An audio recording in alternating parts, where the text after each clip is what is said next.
Olha, por um tempo eu quis fazer com que a pauta de hoje fosse o Pablo Marçal de novo, porque até agora eu tô incrédulo com a notícia de que ele se tornou candidato à presidência. Por mais que eu tenha falado que, para surpresa de zero pessoas, eu ainda acho que incrédulo não é a palavra certa. Incrédulo não funciona. Eu acho que eu tô mais indignado mesmo, mais raiva disso. Porque pode se esperar de tudo vindo do Pablo Marçal, mas quando a coisa acontece mesmo, você fica tipo assim, cara, não tá além dele, mas não é possível que isso tá acontecendo.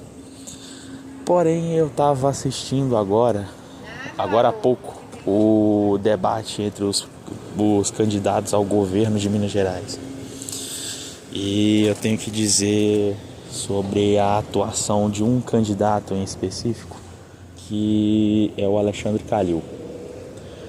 Alexandre Calil, para quem não sabe, a minha história com o Alexandre Calil não é de hoje. Minha antipatia com o Alexandre Calil, desde que ele foi para minha universidade, quando eu ainda estudava, quando eu ainda estava fazendo meu curso.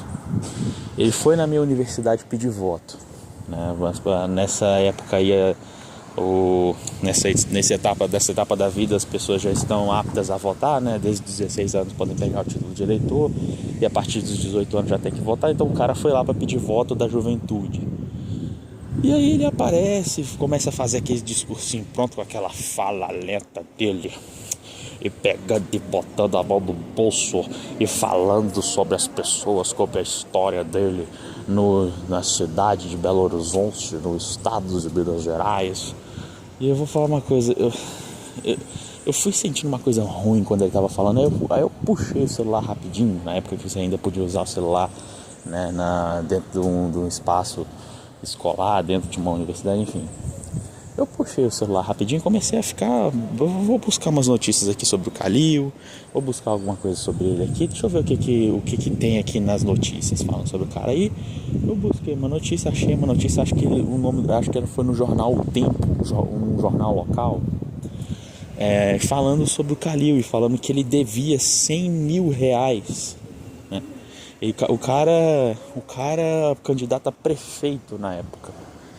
E ele tava pedindo voto, né, para as pessoas, e tava lá 100 mil reais que o cara tava devendo de IPTU, 100 mil reais. Aí eu fui lá, abri o espaço para as perguntas, eu puxei o microfone e perguntei para ele: como é que um candidato a prefeito pode vir aqui pedir voto e tá lá com notícia falando que deve 100 mil reais de IPTU? O cara ficou puto, ficou vermelho, começou a xingar, falar: mas que essas notícias é notícia falsa e não sei o que, e quem estiver falando isso tá mentindo, é pai da mentira, é não sei o que, não sei o que, não sei o que, não sei o que, não sei o que. Ficou revoltado pra caramba, pegou, levantou e foi embora. Minha história com o Calil não é de hoje, e a atuação dele no debate só comprova o fato de que ele era despreparado antes, ele é despreparado agora. E enquanto ele for o velho rabugento que só sabe apontar o dedo para os outros e coçar o próprio saco, ele vai continuar sendo um cara completamente despreparado para qualquer coisa. Seja para dirigir uma cidade, seja para dirigir um estado, seja para dirigir um clube de futebol, para qualquer coisa o cara espera. E por que eu digo isso?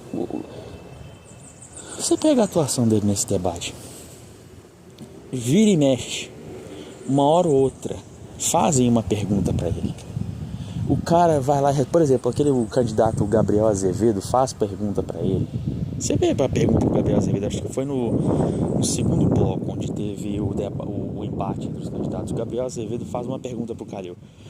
O Calil prefere apontar o dedo pro Calil e falar: não venha com esse ar professoral falar comigo, porque eu tenho 2 filhos que são professores, e eu tenho uma mulher em casa que é professora e formada em Yale e não sei o que. E não responde a porra da pergunta.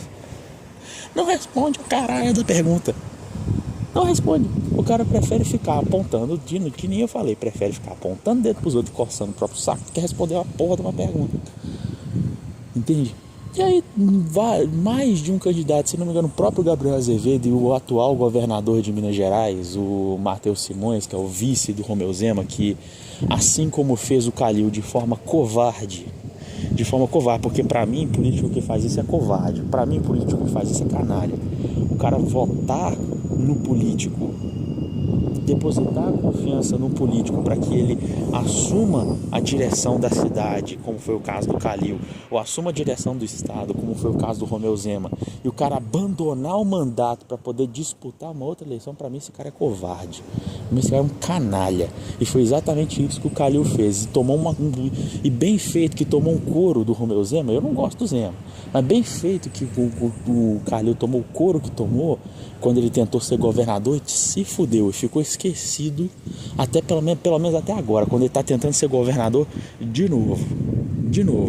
Já perdeu pro Zema no passado e tomara que perca nessa eleição também, porque é um covarde. O cara que foi eleito para a prefeitura, abandonou o mandato na metade, deixou o vice dele lá, o Fuad, se eu não me engano foi o Fuad Noman, né? Deixou ouvir que o Fuad até agora morreu, né? Mas deixou o vice dele, o Fuad Noman, para poder tocar a Belo Horizonte, e foi lá disputar o governo do estado, perdeu de forma vergonhosa, que arrastando na lama aquele velho miserável. Mas fazer o que, né? Hoje ele voltou, tá aí disputando a cadeira de governador do estado de Minas Gerais, e assim como o Pablo Marçal, a presença dele pro Pablo Marçal é até mais, mas pro Calil, o Calil é ainda assim, é um escárnio, porque o Pablo Marçal, o cara tá inelegível e tá na corrida presidencial. Isso é um escárnio com a imagem do Brasil, escárnio com a justiça eleitoral, escárnio com o povo brasileiro, tá? O Calil, ele tem o direito de estar lá e não tá inelegível, né? A candidatura dele tá regular, só que o fato dele ser um completo despreparado, e o fato dele ser um covarde, né, de abandonar a população de Belo Horizonte para poder disputar um governo do estado e perder de forma vergonhosa, como foi o fato dele perdeu, o fato dele, né, ter notícia contra ele, dele estar devendo, dele na época, né, dever 100 mil reais e querer disputar a prefeitura, e agora o Matheus Simões, né, o atual governador de Minas Gerais, falando que ele, o Calil, né, no caso, teve investigação e supostamente foi condenado. Eu não conferi essa notícia para ver se é verdade, mas é fala do governador, que o Calil, ele usou dinheiro público para poder, e aí eu abro aspas para o governador, usou dinheiro público para poder pagar avião particular para poder viajar e jogar em outro lugar. Jogar, eu não sei o que ele for jogar, né? De novo, não conferi a autenticidade dessa notícia, não sei se é verdade, fala do governador. Mas se for verdade, cara, só serve para emporcalhar ainda mais a reputação desse velho miserável que é o Calil, tá? E pra mim a minha oposição, pelo menos quando se trata desse cara, é essa. Essa é a pauta de hoje.